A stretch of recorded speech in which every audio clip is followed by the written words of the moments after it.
What's up, everybody? Today I'm going over free online graphic design sites and apps that are good alternatives to Photoshop. And I'm specifically focusing on three things. It's basically three websites that do three key things I need to do all the time in my graphic design elements. So, if that is interesting to you, stick around. It's not long because it's just three websites that do three things. So I'm just going to jump right into it. The first one is creating vectors. So if you don't know what that means, a vector basically allows you to scale an image. So what me in a practical sense, what that means I do. So I'm not a great artist, but I don't have fancy tools. So I literally draw things on paper. I then take photos of what I draw with a phone, and then I upload that picture into vectorizer.io, which is the website that I'm talking about here. It's called vectorizer.io, vectorizer.io. And when you upload that photo to vectorizer.io, it then renders it into a digital illustration. What I drew, it now digitizes, and then it allows me to expand it, make it so clear that I can then blow it up to the size of a billboard and it still be a clear image. If you didn't do this, I would literally, whenever I upload something, even if I put it into Paint or something and tried to manipulate it to where it looks digital or kind of like, solid black lines with a white background, it would still be an image, and I wouldn't be able to edit it. I wouldn't be able to expand it to where it scales super large or take certain aspects of it and stretch them out. The way you do whenever you have like Adobe Illustrator, to where you can take and stretch out your lines. Whenever you turn something into a vector, it's now like a digital thing that you can then edit and manipulate.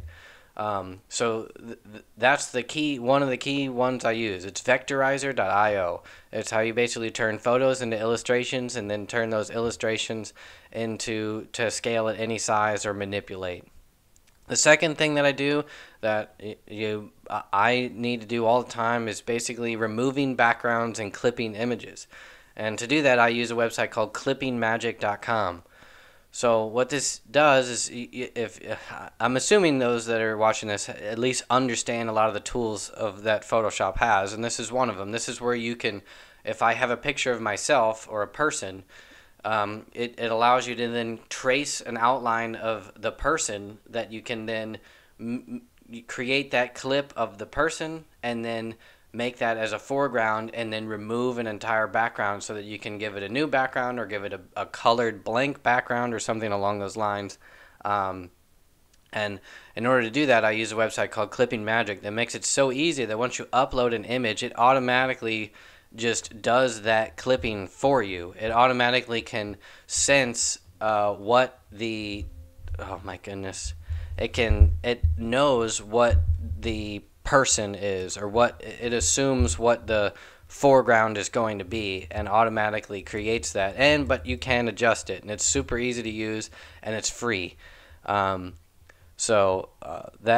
especially good for silhouettes or simply just cropping a single person out of a group or something along those lines. I use it all the time. That's how you just take what used to be a picture of me, and then I just turn it into a face that has no background that I can just paste on top of something else. Or it's how you create transparent backgrounds, easy, cheap, for free. The third one I use is essentially for everything else that I need to do, the basic, easy to use standard photo editing platform, and that is befunky.com. It's BEFUNKY.com.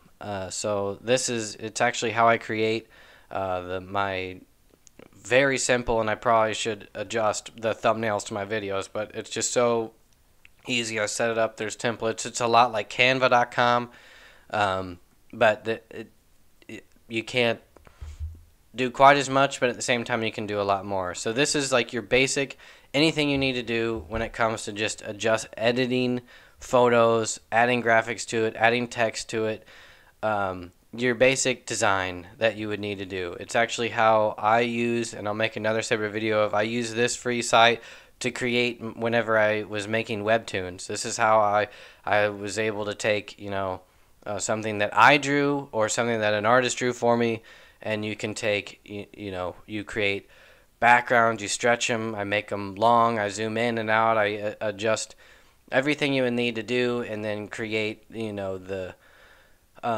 it to the size that Webtoons needs, and make it to where it scales and it's not like stretched out, and I can add new elements to it, and all kinds of layers, everything that you can essentially do with any other photo editing platform or software. And then whenever you upgrade to like a more like a premium version, which I do now, then you can get almost anything else. That's where they have filters, and this is how you can make it, special effects kinds of things, and use other people's, a lot like Canva, to where then you're using other people's templates and things like that that are more advanced, and to where anything that you would ever really need to do is all on that platform, and it's either free or very close, very cheap monthly, And so if you do all these together, these three basic things you need to do, where you're actually, removing backgrounds and turning photos into illustrations, and scaling things to size with vectors, and then you're taking all these templates to turn it into whatever you're doing. This everything that you would ever really need to do, as far as like adjusting things to just specific colors and removing red eye, or basic photo manipulation, and then expanding and layering on top of it and creating it look like a smoky background. Virtually all the stuff that you would need to do that you can do in Photoshop without the extreme versions. The most basic ones, you can do all this for free with these three websites. And that's how I do it. And if you guys have more that I can look into, definitely respond in the comments, and I can create a longer, more detailed version of this. But those are the three I use. Especially, they work great for me for design work of just like basic, for my basic design for ads, and for my web comics and things like that. So if that was helpful, just like, subscribe, and otherwise that's all I got. Thanks. See ya.